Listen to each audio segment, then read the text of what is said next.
Why did I choose to buy the 17-40mm by Canon in 2020?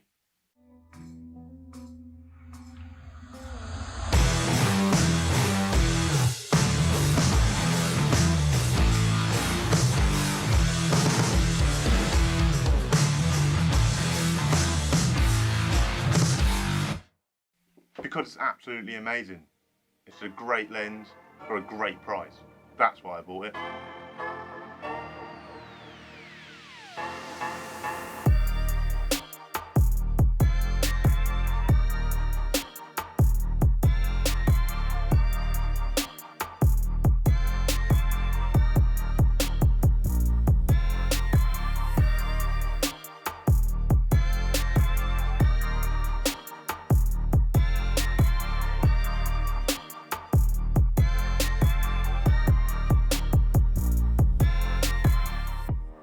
Let's jump straight into it on the price and how much this lens was. This cost me £250. Over here will be Canadian, Australian and American dollars, if you're wondering. I bought this lens second hand from an online company. I actually traded in another lens for this lens and I got £100 off. So it's actually £350 if you're buying it from them. This is in what they class as a like new condition. So as it states on the box really, it's like new. So you're probably wondering why I chose the 17-40mm over the 16-35, and it's purely down to budget. This is a lot cheaper. As I said, the price is a lot cheaper compared to the 16-35, even at a second-hand price. There are a few tiny minor drawbacks to this lens, which it depends on what you're shooting and what your needs are. I'll jump into the pros and cons of this. Let's start with the cons. There's only two really I could find. Like I said, these are really down to what your style of shooting is, what your needs are. So the first one, as you may have noticed in the little B-roll section, is that there's no image stabilization on this. If you're like me and you shoot on the Canon EOS R, then there is an in-body image stabilization, and it depends what you're shooting. If you're running around vlogging, shooting B-roll at the same time, then maybe an image stabilization is what you need. Personally, yes, it would come in handy to have that, but at the same time, if anything, it's going to challenge me to get better at handheld shooting, and I quite like that. The other con, again, it's really not a con, but the other tiny drawback is that this is only a fixed F.4 aperture. So if you are shooting in low light, it may have a little bit of a struggle, and if you do want a more of a shallow depth of field, then that's something to consider before buying this lens. First pro. Such a lightweight little lens. It's great. Like, this can probably fit in your back pocket if you had big pockets. But you wouldn't notice this much in your camera bag. I'm personally going to be using this as a workhorse lens, which brings me to pro number two. It being a wide-angled lens with a nice amount of zoom, it comes in great for vlogging, doing handheld stuff, shooting skate videos or music videos. I do quite a lot of creative photography styles, so things like that. For me, this is a great lens to have. Pro number three, nice and easy. It's got autofocus. You expect to have that from a Canon lens. It's not quite a pro, but it's nice to add in there anyway. Number four is that this is the Canon L series lens. As you can see, there's that classic red ring, which means that I'm a professional. So if I'm out in the field, if I'm out in town or at skate park, people will know that I am a professional.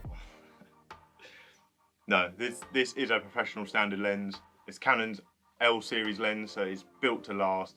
Just by feeling it and giving all the dials a good twist, it feels insane already. I can't wait to start shooting lots of content.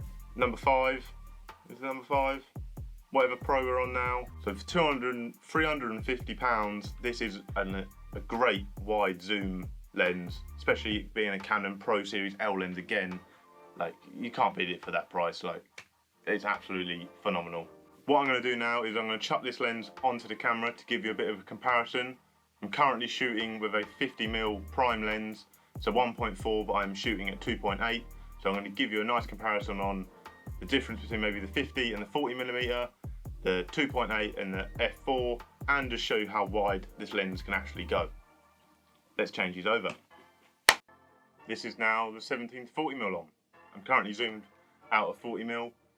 I don't know if you can notice a huge amount of difference with it being 2.8 originally and F4. The background now doesn't seem as out of focus, or bokeh, however you'd like to go about it.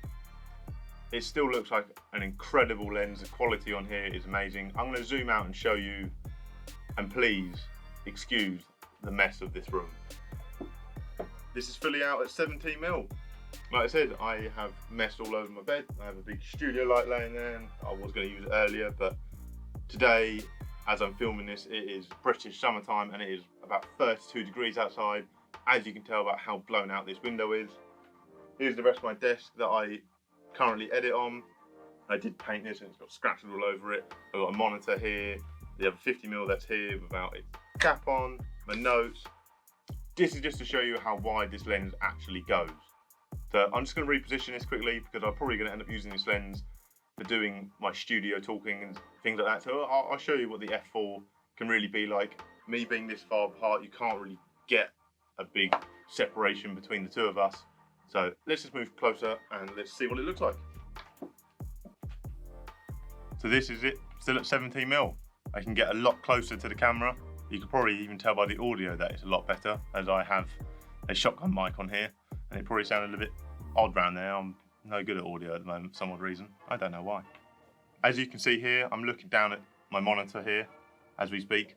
The background does have a fair bit of bokeh to it, a bit of blurriness. Or you would pay more to have a 2.8 aperture lens because you'd get that nice blurred background and bring in a lot more light.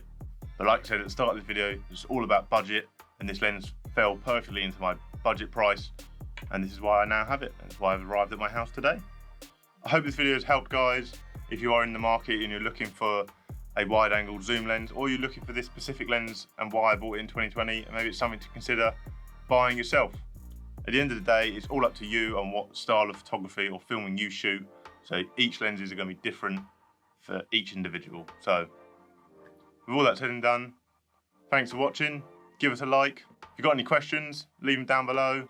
Until then, I will see you whenever I film another video, which I don't know yet because it's so hot outside. So hot. I should not be wearing this black t-shirt right now. Anyway, catch you later, guys.